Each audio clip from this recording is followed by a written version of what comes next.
本日も動画をご覧いただきありがとうございます。このチャンネルでは皆さんが気づいてないけれども良いガジェット、それから私が気に入っているもの、サービスの紹介などをメインにお送りしております。ついにですね、私のキーボード史上最高のキーボードの誕生のようです。ようこそ、キーボードの神戸屋へ。2020年夏、キーボード祭りの最後を飾るにふさわしいキーボードを紹介できて私は幸せです。最初に言ってきますけども、現時点で最高のキーボードだと言っておきます。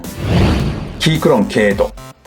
このキーボードをキークロンのウェブサイトで見た時から、これこそ私の求めていたものだと確信して待ち続けました。2020年8月22日現在、キークロンのウェブサイトではプリオーダーという形になっています。私はキックスターターで先行募集していた時に購入しました。まずはね、このキーボードの特徴からいってみましょう。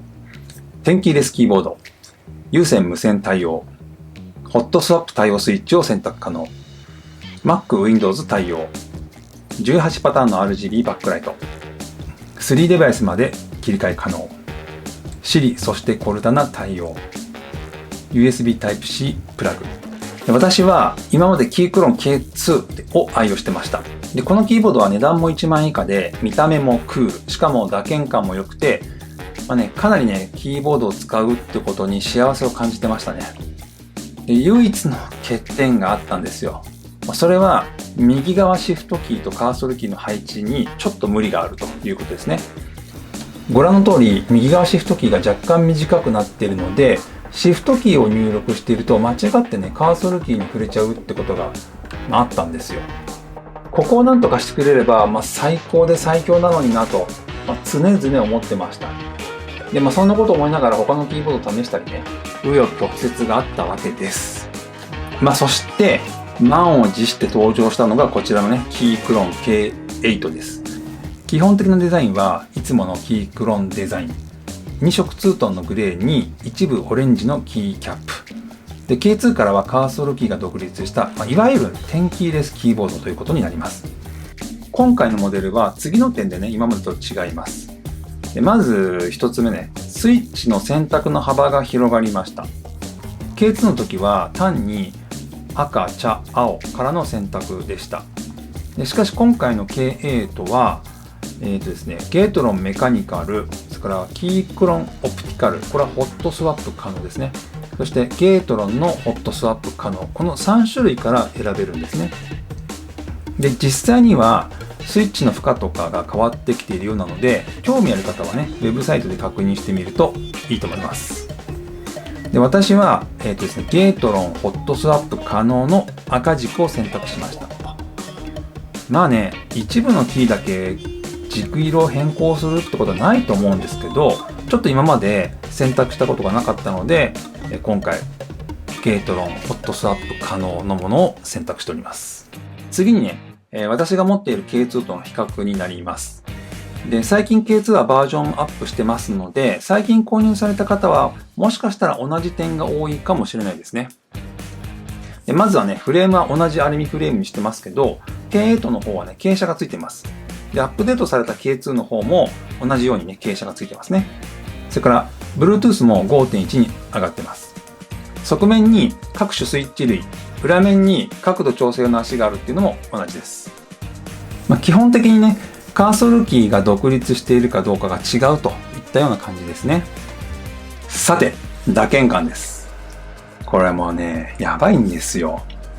良すぎてやばいです。K2 からね、かなり良くなっていると私は思ったんですね。あとはキーのね、遊びが少ないっていうか、不要なカチャカチャ音が、少なくなっています。で、もともと使っていた K2 がゲートロン赤軸。で、そして今回のがゲートロンホットスワップ可能な赤軸っていうことで、赤軸はね、基本的に同じなんですけど、明らかにね、打鍵感とか音がね、良くなっていると思いました。で、K2 は今年の春から使い始めてますので、まだね、4ヶ月なんですよ。なんですけど、明らかに打鍵音とね、音が良くなっているんですよね。いや、素晴らしいです。ちょっと音聞いてみましょう。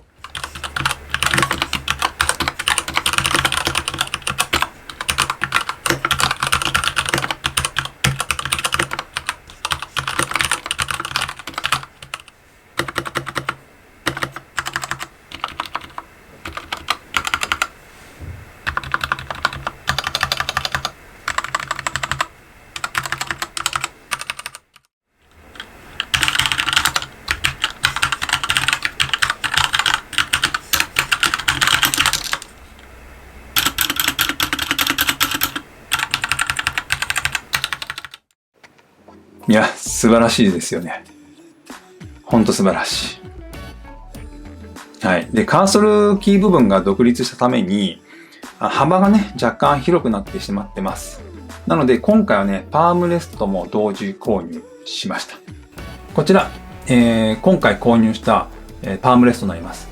こちらですね、キークロンのロゴが入ってるんですけども、私が今まで使っていたものと比べると、わかる通り幅がね、広がってますよね。高さがね、若干低くなってるんですけど、この辺はね、慣れの問題かなというふうに思います。幅はね、ジャストフィットしてますので、見た目的にも気持ちいいような感じですね。あと、キーキャップも若干違う気がしてます。バックライトの色の透過具合が違う気がするんですよね。ということで、ちょっとバックライト確認していきましょう。光り方は好みがあると思うんですけど、K2 の時は結構満足してたんですけど、この透過具合によって、K8 の光り方はかなり私は好きですね。はい。まとめです。素晴らしいキーボード。一言ですね。打鍵感も音も見た目もかっこいい。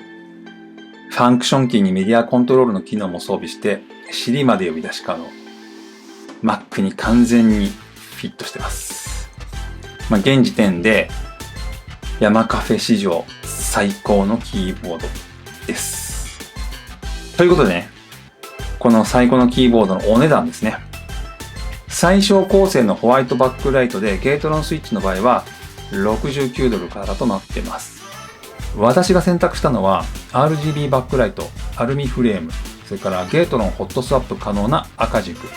これがね、99ドルです。で、送料は、すいません、ちょっと私正確なこと言えないんですけど、ですね、私はキークロンからこれ買ってなくて、キックスターターで買ってるんですよね。で、参考程度なんですけど、以前に K2 を購入した時の送料は20ドルでした。で、もし、気に入って買うよって方は、概要欄のリンクから購入しますと、割引が適用されますので、ぜひご利用してください。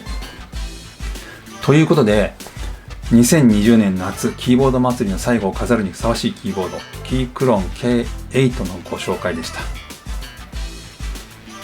いや、このキーボードね、ほんと最初に箱から出して触ってみたんですけど、もうその時ね、もうほんとちょっと感動すらね、覚えましたね。このキーボードを皆さんに紹介できて、本当に幸せです。ということで、この動画がね、ためになって面白かったよという方はぜひ、グッド評価をお願いします。チャンネル登録まだの方はぜひ、チャンネル登録をお願いします。ということで、次の動画でお会いしましょう。さようなら。